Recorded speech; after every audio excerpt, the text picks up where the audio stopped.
right, so it's the 5th edition of Lagos State Real Estate Marketplace right here in Eko Hotel, and this is organized by the Lagos State in collaboration with all real estate developer right here in Lagos State, and the goal is to tackle the challenges, is to tackle all challenges facing the real estate marketplace right here in Lagos. And we have the honor of the governor of Lagos State, we have the Oni of Ifes, we have all traditional rulers that are called landowner in Lagos State, and the reason is because of you, just to protect your investment as a real estate investor right here in Lagos. And you know what, I'm representing you, Nigeria in diaspora, I'm representing you, so that to give you first-hand information that has to do with your investment,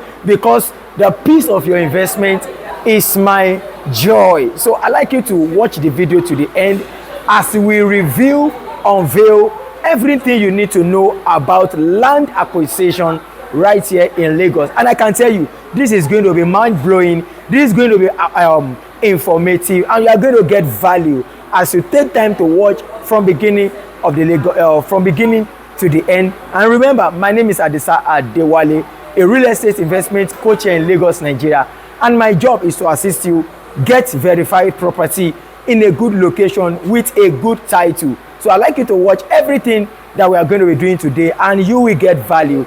So if you are ready with me, come on, let's go. Is what I believe in. I know about real estate and I know challenges. We will walk around it. We went to meet the governor then, Governor Fashola, and the governor said, this young man, what is your problem? Why are you so bold and you didn't go through all these things?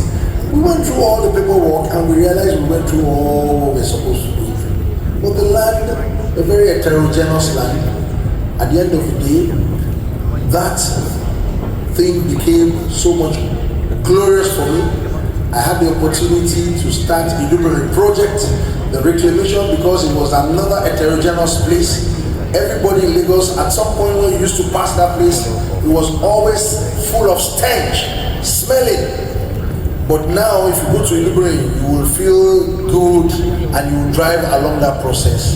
So for me, I am giving this goodwill message. Now, doing the orthophoto and doing the mapping of Lagos is a major, massive step towards these three things. And I'm going to try and give as much example as possible. So when you talk about smart transportation, just imagine what is already happening. I think with the Cowry payment system where you can use your card. Okay, imagine if that transcends to some sort of multimodal transportation system.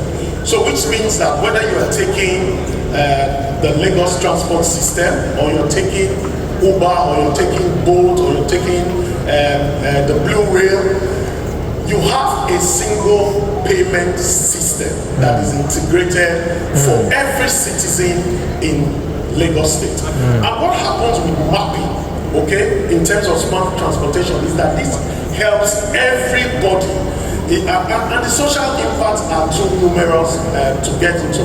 Maybe when we have time for questions, I'll get to that place. Now let me move over quickly to smart. So this is Patrick Geddes. So Patrick Geddes is a surveyor and is a sociologist, you know, and he's one of the fathers of planning, you know, because planning actually came from reasonable thinking. And you know, one of the things that he proposed is survey analysis plan. That before you can have any planned area, you must actually survey that land. And survey goes closely with mapping. You know, so you know you must survey. You know, that's land survey. Mr. Governor is a surveyor. You must also do some kind of reconnaissance survey to recognize and see exactly what it is that you are planning for. You know, so we have town planners in the room. We have other professionals who also help us, like engineers, architects, geologists, and the likes, and then you plan. It is not structural adjustment program. So this SAP is survey analysis plan. The history of land and land administration in Lagos. How he has ensured that Eko Babere Shumon Eko can be a source of wealth, it can be a source of opportunity for everybody that preserves and understands what Eko truly stands for. And that's why we're here, to ensure that the strength of our diversity is the originality and the appreciation that we can use Lagos as a real testing board to develop our country, to develop our nation into an enviable position that all of us, no matter where you come from, no matter your background, no matter your ethnicity, no matter your religion, you can strive, you can do well, and you can get to the pinnacle of whatever you choose for yourself. And that's what we're seeing in real estate growth. To think that we do not have solutions is to think that we wasted a generation. We believe that we have solutions. We are all here to jojo, to engage, to think, to collaborate, to innovate, and to create a society and an environment that will uplift all of us. And so that's why we're here today and tomorrow. And I want to thank you for the large number of people that have turned out into this engagement here today. And so as we negotiate, as we navigate into an era that is marked by rapid technological advancement, shifting economic reality, and urgent environmental challenges, there's certainly a need for us to prepare ourselves for today and for the next generation. And we can only do that by evolving a real estate demand that cannot be overstated. Real estate is not just about structure. It's a cornerstone of any economy. It's indeed a driver of social equality and a critical element for sustainable urban planning. You can see that this year's theme, which Dr. Abatunde and Roland have started talking about extensively, reimaging Lagos landscape and ensuring a sustainable real estate development practice. You see that the topic and the conversations today and tomorrow are not only apt, they truly reflect the challenges and the opportunity that we have in the state. It reflects the real dynamic innovativeness and the competitiveness of Lagos, the resilience of Lagos, the can-do spirit of Lagos, and the possibilities that we all can birth when we think together, when we work together, and when we activate conversations together. We're hoping that the things that will be coming out from here by tomorrow will be the things that will further engage also in this sector for another 1 year. I'm thankful that we've kept faith with this year on year to bring all you here, to rethink and to reshape how can we best plan our city, how can we best innovate, how can we ensure that we, in this very small, crowded city-state we call Lagos, how can we best use what nature has given to us? We do it in a resilient and in a sustainable manner. We do it with every sense of responsibility, knowing fully well that it's not about today, it's about creating an organic growth that will ensure that tomorrow is assured. It's about the future and the future leaders that are coming behind us. And that's why this engagement, this conversation with various stakeholders is always very important.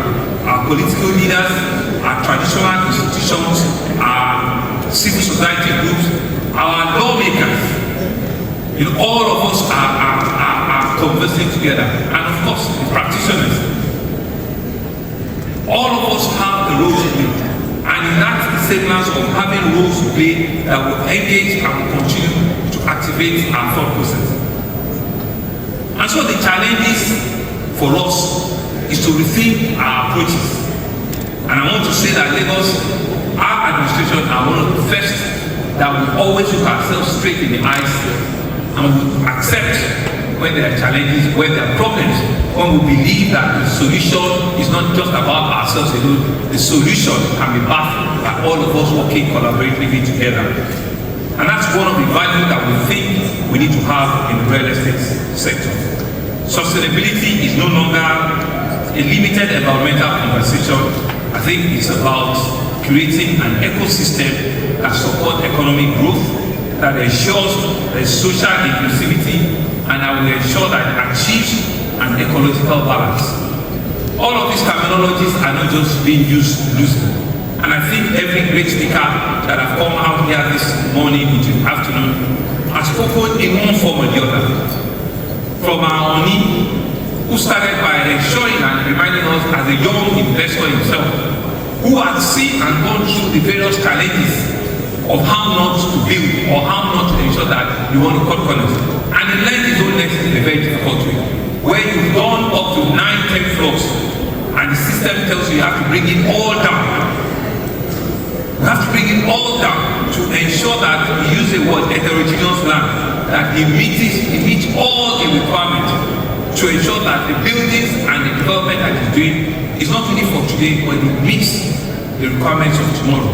Only thank you for your leadership and thank you for learning that very difficult thing at a very young age.